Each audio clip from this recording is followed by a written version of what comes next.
ओम शांति। अव्यक्त मुरली का सार है शुभ भावना और शुभ कामना की सूक्ष्म सेवा। आज विश्व कल्याणकारी बाप दादा अपने विश्व कल्याणकारी साथियों को देख रहे हैं। सभी बच्चे बाप के विश्व कल्याण के कार्य में निमित्त बने हुए साथी हैं। सभी के मन में सदा यही एक संकल्प है कि विश्व की परेशान आत्माओं का कल्याण हो जाए। चलते फिरते कोई भी कार्य करते मन में यही शुभ भावना है। भक्ति मार्ग में भी भावना होती है, लेकिन भक्त आत्माओं की विशेष अल्पकाल के कल्याण के प्रति भावना होती है। आप तो ज्ञानी तो आत्मा बच्चों की ज्ञान युक्त कल्याण की भावना आत्माओं के प्रति सदाकाल और सर्व कल्याणकारी भावना है।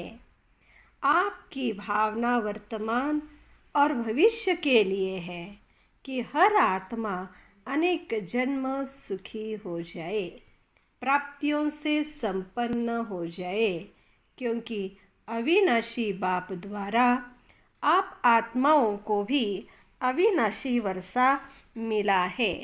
आपकी शुभ भावना का फल है विश्व की आत्माओं को परिवर्तन कर रहा है और आगे चल प्रकृति सहित परिवर्तन हो जाएगा।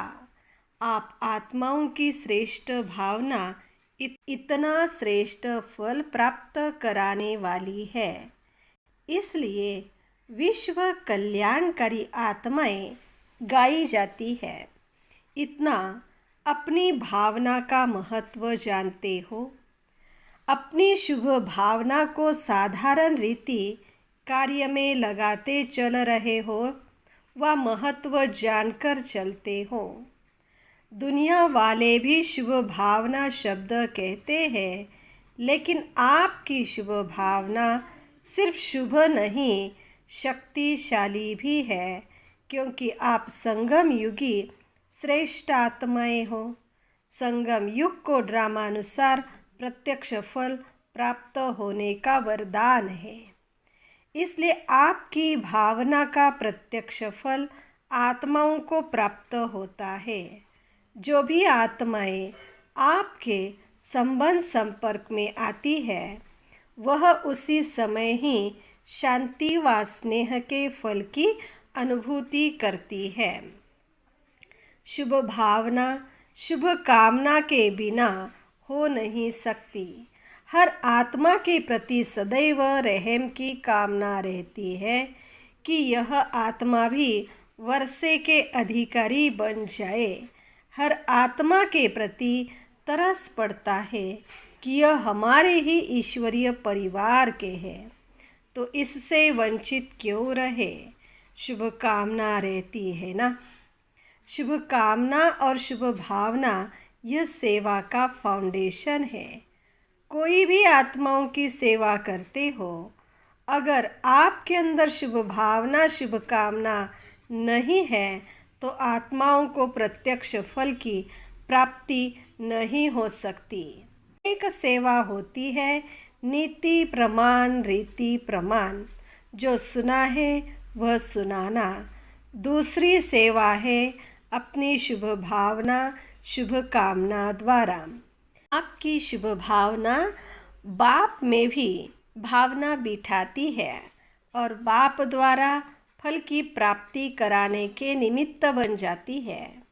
शुभ भावना कहाँ दूर बैठी हुई किसी आत्मा को भी फल की प्राप्ति कराने के निमित्त बन सकती है। जैसे साइंस के साधन दूर बैठे आत्माओं से समीप का संबंध कराने के निमित्त बन जाते हैं। आपकी आवाज़ पहुंच जाती है, आपका संदेश पहुंच जाता है, दृश्य पहुंच जाता है। तो जब साइंस की शक्ति अल्पकाल के लिए समीपता का फल दे सकती है, तो आपके साइलेंस की शक्तिशाली शुभ भावना दूर बैठे भी आत्माओं को फल नहीं दे सकेंगी, लेकिन इसका आधार है अपने अंदर इतनी शांति की शक्ति जमा हो। साइलेंस की शक्ति यह अलौकिक अनुभव करा सकती है। आगे चलकर यह प्रत्यक्ष प्रमाण अनुभव करते रहेंगे। शुभ भावना अर्थात शक्तिशाली संकल्प। सब शक्तियों से संकल्प की गति तीव्र है। जितने भी साइंस ने तीव्र गति के साधन बनाए हैं, उन सब से तीव्र गति संकल्प की है। किसी आत्मा के प्रति व बेहद विश्व के आत्माओं के प्रति शुभ भावना रखते हो, अर्थात शक्तिशाली शुभ और शुद्ध संकल्प करते हो, किस आत्मा का कल्याण हो जाए। आपका संकल्प व भावना उत्पन्न होना और उस आत्मा को अनुभूति होगी कि मुझ आत्मा को कोई विशेष सहयोग से शांति व शक्ति मिल रही है।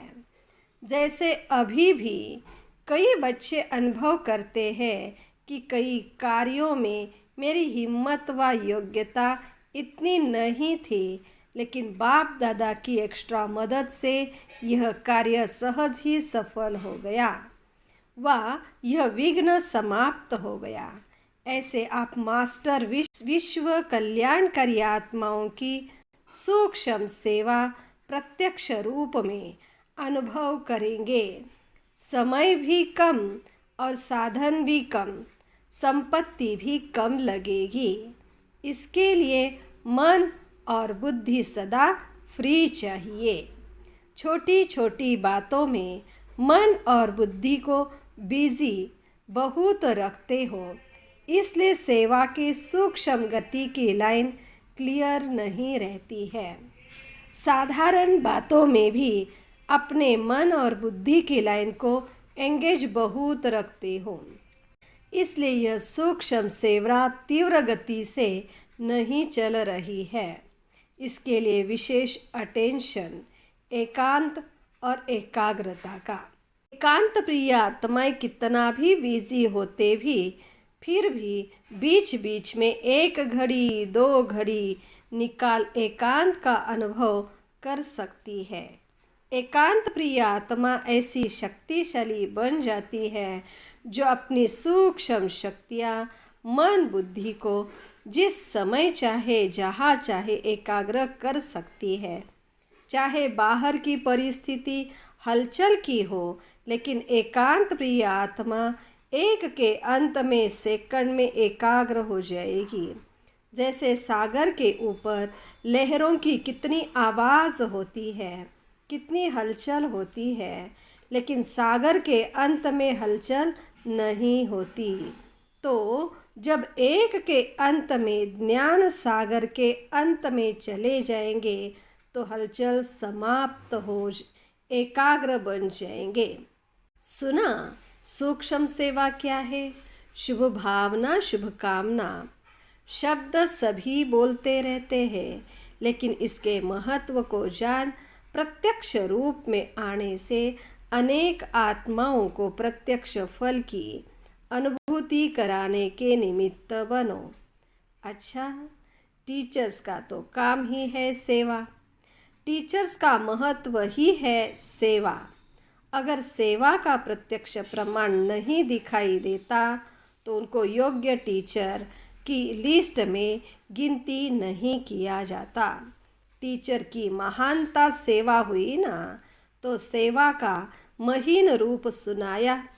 मुख की सेवा तो करते रहते हो, लेकिन मुख और मन के शुभ भावना की सेवा साथ साथ हो। बोल और भावना डबल काम करेंगे। इस सूक्ष्म सेवा का अभ्यास बहुत काल अर्थात अभी से चाहिए, क्योंकि आगे चलकर सेवा की रूपरेखा बदलनी ही है। फिर उस समय सूक्ष्म सेवा में अपने को बिजी नहीं कर सकेंगे। बाहर की परिस्थितियाँ बुद्धि को आकर्षित कर लेंगे। रिजल्ट क्या होगा? याद और सेवा का बैलेंस नहीं रख सकेंगे। इसलिए अभी से अपने मन बुद्धि के सेवा की लाइन को चेक करो। टीचर्स को चेक करना तो आता है ना। टीचर्स औरों को सिखाती है तो जरूर स्वयं जानती है, तब तो सिखाती है ना।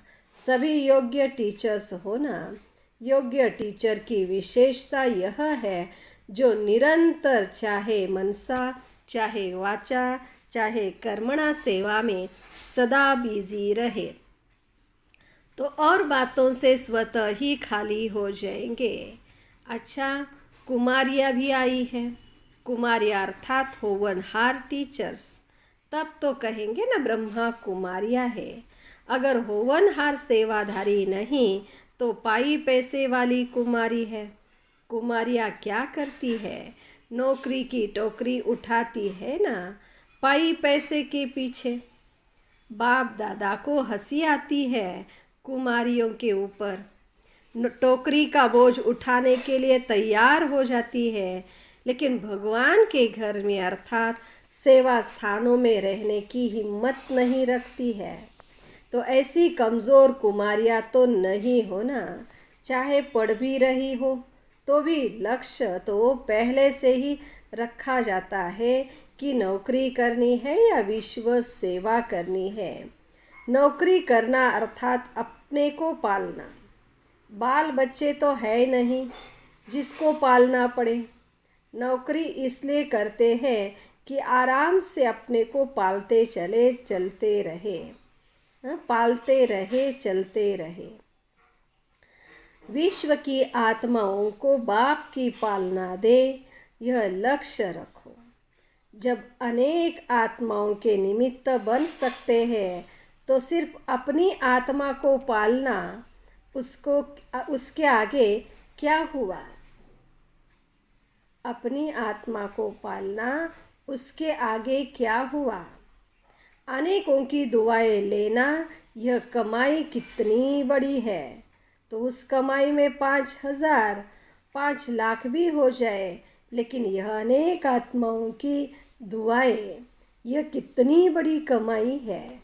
और यह साथ जाएंगी अनेक जन्मों के लिए। वह 5 लाख कहाँ जाएंगे?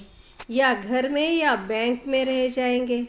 लक्ष्य सदैव ऊंचा रखा जाता है, साधारण नहीं। तो संगम युग पर इस एक अभी के जन्म में इतना गोल्डन चांस मिलता है बेहद की सेवा में निमित्त बनने का, तो सतयुग में भी ये ऑफ़र नहीं मिलेगी। नौकरी के लिए भी अखबार देखते रहते हैं ना कि कोई ऑफ़र मिले। बाप स्वयं सेवा की ऑफ़र कर रहे हैं, तो योग्य राइट हैंड बनो। साधारण ब्रह्मा कुमारी भी नहीं बनना।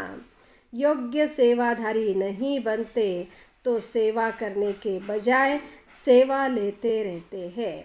योग्य सेवाधारी बनना कोई मुश्किल बात नहीं है।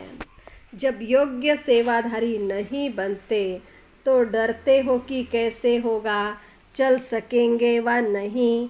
योग्यता नहीं होते तो डर लगता है, और जो योग्य होता है वह बेपरवाह बादशाह होता है। चाहे स्थूल योग्यता हो चाहे ज्ञान की योग्यता, मनुष्य को वैल्यूबल मूल्यवान बनाती है। योग्यता नहीं तो वैल्यू नहीं रहती। सेवा की योग्यता सबसे बड़ी है। ऐसी योग्य आत्मा को कोई बात रोक नहीं सकती। योग्य बनना माना मेरा तो एक बाबा, बस और कोई बात नहीं। सुना कुमारियों ने? अच्छा, फिर अभी बाबा कुमारों से कहते हैं। कुमार भी बहुत आए हैं ना। कुमार दौड़ बहुत लगाते हैं, सेवा में भी अच्छे उमंग से दौड़ लगाते रहते हैं। लेकिन कुमारों की विशेषता और महानता यही है कि आदि से अब तक निर्विघ्न कुमार हो। अगर कुमार निर्विघ्न कुमार है तो ऐसे कुमार बहुत महान गाए जाते हैं, क्योंकि दुनिया वाले भी कुमारियों के बजाय कुमारों के लिए समझते हैं कि कुमार योग्य बन जाए। यह मुश्किल है, लेकिन कुमार ही विश्व को चैलेंज करे कि आप तो असंभव कहते हो, लेकिन हम निर्विघ्न कुमार हैं। ऐसे विश्व को सैंपल दिखाने वाले कुमार महान कुमार हैं। बाप दादा ऐसे कुमारों को सदा ही दिल से मुबारक देते हैं। समझा? अभी अभी बहुत अच्छे और अभी अभी कोई विघ्न आया तो नीचे ऊपर हो गए। ऐसे नहीं कि कुमार अर्थात न तो समस्या बनना है और न समस्या में हार खानी है। कुमार कुमारियों से भी नंबर आगे जा सकते हैं, लेकिन निर्विघ्न कुमार हो, क्योंकि कुमारों को बहुत करके यही विघ्न आता है कि कोई साथी नहीं है, कोई साथी चाहिए, कंपेनियन चाहिए। तो किसी न किसी रीति से अपनी कंपनी बना देते हैं। कोई कोई कुमार तो कंपेनियन भी बना देते हैं और कंपनी में आते हैं। बातचीत करना, बैठना, फिर कंपेनियन बनाने का भी संकल्प आता है। लेकिन ऐसे भी कुमार हैं जो बाप के सिवाय न कंपनी बनाने वाले हैं, न कंपेनियन बनाने वाले हैं। सदा बाप की कंपनी में रहने वाले कुमार सदा सुखी रहते हैं। तो आप लोग कौन से कुमार हो? थोड़ी थोड़ी कंपनी चाहिए, सारा परिवार कंपनी है फिर तो ठीक है, लेकिन 2-3 या एक कोई कंपनी चाहिए, वह रॉन्ग है। तो आप सभी कौन हो? निर्विघ्न हो ना? नए कुमार भी कमाल करके दिखाएंगे। आखिर तो विश्व को अपने आगे, बाप के आगे झुकाना तो है ना। तो यह कुमारों की कमाल विश्व को झुकाएंगी। विश्व आपके गुणगायन करेगी कि कमाल है कुमारों की। कुमारी मेजॉरिटी फिर भी सेवा की कंपनी में रहती है, लेकिन कुमारों को थोड़ा सा कंपनी का संकल्प आता है तो पांडव भवन बनाकर सफल रहे। ऐसा कोई करके दिखाओ। लेकिन आज पांडव भवन बनाओ और कल पांडव एक ईस्ट में चला जाए, एक वेस्ट में चला जाए, ऐसा पांडव भवन नहीं बनाना। बाप दादा को कुमारों के ऊपर विशेष नाज है कि अकेले में रहते भी पुरुषार्थ में चल रहे हैं। कुमार आपस में 2-3 साथी बनकर क्यों नहीं चलते? साथी सिर्फ फीमेल ही नहीं चाहिए, 2 कुमार भी रह सकते हैं, लेकिन 1-2 के निर्विघ्न साथी होकर रहे। अभी वह जलवा नहीं दिखाया है। समय पर 1-2 के सहयोगी बने तो क्या नहीं हो सकता है। और बातें आ जाती है। इसलिए बाप दादा पांडव भवन बनाने के लिए मना कर देता है, लेकिन सैंपल कोई करके दिखाए। ऐसा नहीं पांडव भवन बनाकर फिर जो निमित्त दादी दीदियाँ हैं उनका टाइम लेते रहो। निर्विघ्न हो, एक दूसरे से योग्य कुमार हो, फिर देखो कितना अच्छा नाम होता है। सुना कुमारों ने? योग्य कुमार बनो, निर्विघ्न कुमार बनो। सेवा के क्षेत्र पर खुद समस्या नहीं बनो, लेकिन समस्या को मिटाने वाले बनो। फिर देखो कुमारों की बहुत वैल्यू होगी, क्योंकि कुमारों के बिना भी सेवा नहीं हो सकती है। तो कुमार क्या करेंगे? सब बोलो, निर्विघ्न कुमार बनकर दिखाएंगे। कुमारों ने बाप दादा के सामने खड़े होकर वायदा किया। तो अभी सभी का फोटो निकल गया है। ऐसे नहीं समझना कि हम उठे तो किसी ने देखा नहीं, फोटो निकल गया। अच्छा है, हिम्मते बच्चे, मदद दे बाप, और सारा परिवार आपके साथ है। अच्छा, चारों ओर के सर्व बच्चों को सदा बाप दादा अपने स्नेह के सहयोग की छत्र छाया सहित दिल से सेवा की मुबारक दे रहे हैं। देश विदेश के सेवा के समाचार मिलते रहते हैं। हर एक बच्चा अपने दिल का सच्चा समाचार भी देते रहते हैं। खास विदेशियों के पास पत्र ज़्यादा आते रहते हैं, तो सेवा के समाचार देने वाले बच्चों को भी मुबारक भी है और साथ में सदा स्व सेवा और विश्व सेवा में सफलता भव का वरदान भी दे रहे हैं। पुरुषार्थ के समाचार देने वालों को बाप दादा यही वरदान दे रहे हैं कि जैसे सच्ची दिल से बाप दादा को राज़ी करते रहते हो, ऐसे सदा स्वयं को भी स्वयं के संस्कारों से संगठन से राजयुक्त अर्थात राज़ी रहो। एक दो के संस्कारों के राज को भी जानना, परिस्थितियों को भी जानना, यही राजयुक्त स्थिति है। बाकी सच्चे दिल से अपना पोता मेल देना और स्नेह की रूह रिहान के पत्र लिखना अर्थात पिछला समाप्त करना और स्नेह की रूह रिहान सदा समीपता का अनुभव कराती रहेगी। यह है पत्रों का रिस्पॉन्ड। पत्र लिखने में विदेशी बहुत होशियार है, जल्दी जल्दी लिखते हैं। भारतवासी भी लंबे लंबे पत्र भेजना नहीं शुरू करना। बाप दादा ने कह दिया है, 2 शब्दों का पत्र लिखो। ओके, बिल्कुल ठीक है। सर्विस समाचार है तो लिखो, बाकी ओके। इसमें सब कुछ आ जाता है। यह पत्र पढ़ना भी सहज है तो लिखना भी सहज है। लेकिन अगर ओके नहीं हो तो फिर ओके नहीं लिखना। जब ओके हो जाओ तब लिखना।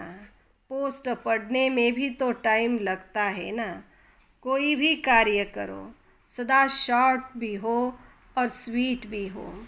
कोई भी पढ़े तो उसको खुशी तो हो, इसलिए राम कथा लिखकर नहीं भेजना, समझा। से समाचार देना भी है, लेकिन समाचार देना सीखना भी है। अच्छा, सर्व शुभ भावना शुभ कामना की सूक्ष्म सेवा के महत्व को जानने वाले महान आत्माओं को बाप दादा का याद प्यार और नमस्ते। आज का वरदान, अपने वर्तमान द्वारा निरंतर विजय की अनुभूति करने वाले सच्चे सेवाधारी भव। जैसे निरंतर योगी बने हो, ऐसे निरंतर विजयी बनो तो सच्चे सेवाधारी बन जाएंगे। क्योंकि विजयी आत्मा जब हर संकल्प हर कदम में विजय का अनुभव करती है तो उनका यह परिवर्तन देख अनेक आत्माओं की सेवा स्वतः होती है। उनके नयन रूहानियत का अनुभव कराते हैं। चलन बाप के चरित्रों का साक्षात्कार कराती है। मस्तक से मस्तक मणि का साक्षात्कार होता है। ऐसे अपनी अव्यक्त सूरत से सेवा करने वाली विशेष आत्मा को ही सच्चा सेवाधारी कहा जाता है। स्लोगन, विशेषताएं व गुण दाता की देन है, दाता को देखो व्यक्ति को नहीं। ओम शांति।